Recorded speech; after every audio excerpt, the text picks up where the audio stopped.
नमस्कार, मैं दिनेश सहगल और आप देख रहे हैं वॉइस ऑफ हरियाणा। महेंद्रगढ़ में शिक्षा मंत्री कंवरपाल सिंह गुर्जर का पीटीआई अध्यापकों ने किया विरोध।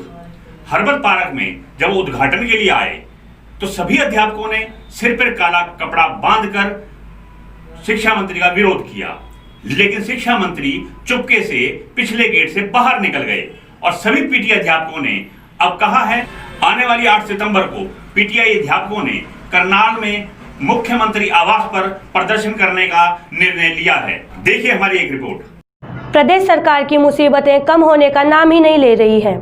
पीटीआई अध्यापक प्रदेश सरकार के मंत्रियों व विधायकों के लिए गले की फांस बने हुए हैं। आज महेंद्रगढ़ में पहुंचे शिक्षा मंत्री कंवरपाल गुर्जर को भी पीटीआई अध्यापकों के विरोध के चलते कार्यक्रम समाप्ति के बाद पिछले दरवाजे से निकलकर जाना पड़ा। कार्यक्रम में पूर्व शिक्षा मंत्री रामविलास शर्मा सहित भाजपा के अनेक नेता उपस्थित थे। पीटीआई अध्यापक जब शिक्षा मंत्री से मिलने के लिए हर्बल पार्क के पास पहुंचे तो वहां पुलिस बल ने उन्हें रोक लिया।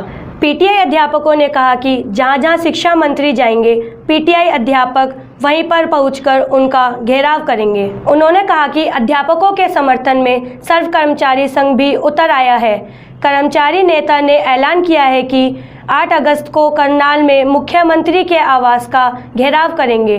शिक्षा मंत्री जी आज महेंद्रगढ़ जिले में आए थे, तो इन साथियों ने शिक्षा मंत्री जी से बात करने के लिए आज यहाँ पहुँचे हैं। शिक्षा मंत्री जी से मिलने जाते हुए साथियों को यहीं रोक दिया गया और ये रोड के ऊपर जाम वगैरह भी पुलिस वालों की वजह से ही लग रहा है। साथियों ने अब तक कोई ऐसी कार्रवाई नहीं करी है, केवल हम शिक्षा मंत्री तक अपनी बात पहुँचाना चाहते थे। उन्होंने हमारी बात को सुनना भी मुनासिब नहीं समझा और पिछले दरवाजे से होकर के वो यहाँ से चले गए।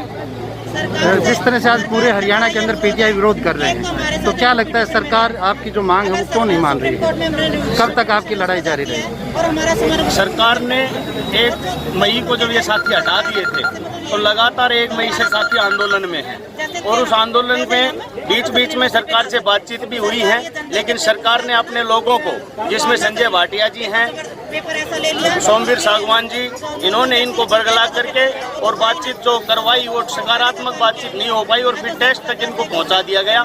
लेकिन बड़ी अच्छी बात है कि इन साथियों ने लगभग 1650 करीब साथियों ने टेस्ट नहीं दिया।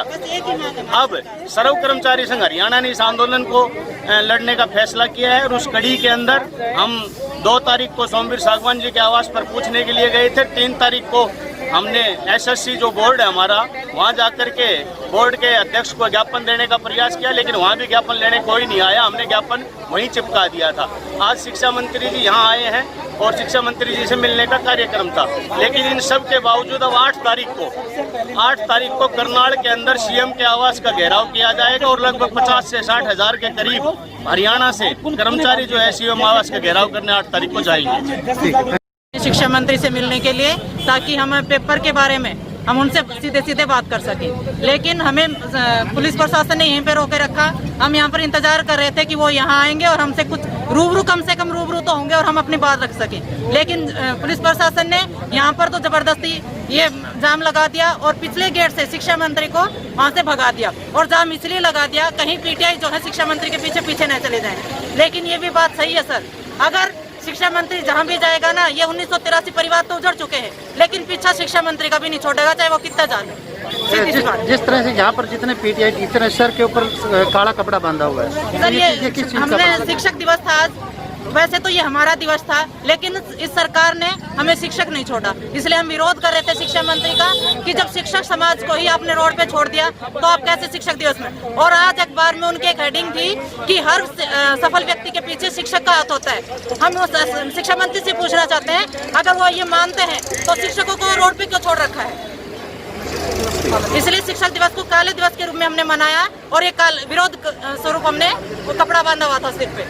पूरे हरियाणा में सभी पीटीआई ने ये निर्णय किया था कि हम आज शिक्षक दिवस का विरोध करेंगे। ताकि माननीय शिक्षा मंत्री जी हमारे महेंद्रगढ़ आए हुए थे, तो हम सभी 1983 पीटीआई जो डिस्ट्रिक्ट महेंद्रगढ़ के थे, 96 बंदे, उनसे मानवीय आधार पर हम हमारी रिक्वेस्ट करना चाहते थे कि हमारा जो पेपर लिया गया है वो पेपर बड़े गलत तरीके से और पेपर 8 लाख में आउट किया गया है। हिसार के अंदर 10 कैंडिडेट पकड़े गए हैं विद प्रूफ के साथ, और हम रिक्वेस्ट करना चाहते हैं कि पेपर को रद्द कर हमारी पुनः सेवाएं बहाल की जाएं।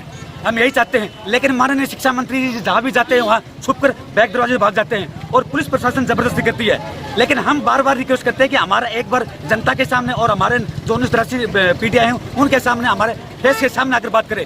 लेकिन मुख्यमंत्री जी, हरियाणा पूरी सरकार हमसे भागती है और दौड़ती है, सामने आने की हिम्मत नहीं है, क्योंकि ये पूरी तरह से उस पेपर के अंदर संलिप्त है और चोर है। इस चीज का कोई समाधान नहीं निकाल सकते हैं और हम चाहते हैं कि हमारा समाधान निकाले और हमारी पुनः नौकरी बहाल हो।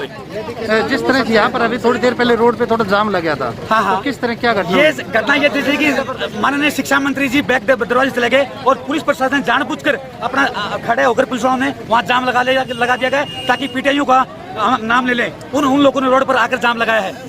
लेकिन अब भी पुलिस के कम से कम भी 40 जवान और इंस्पेक्टर, सब इंस्पेक्टर सभी जाम लगाए खड़े हैं ताकि हमें बदनाम करने के लिए। लेकिन सरकार पूरी तरह विफल है, सरकार डरी हुई है, सरकार छुपकर भाग रही है। लेकिन कब तक भागती रहेगी? हम जब तक हमारे मिशन में कामयाब नहीं होंगे तब तक इनका पीछा नहीं छोड़ेंगे। चाहे हरियाणा के अंदर जहाँ भी जाएंगे हम पीछे हमारा लक्ष्य हासिल करके रहेंगे। धन्यवाद, जय हिंद।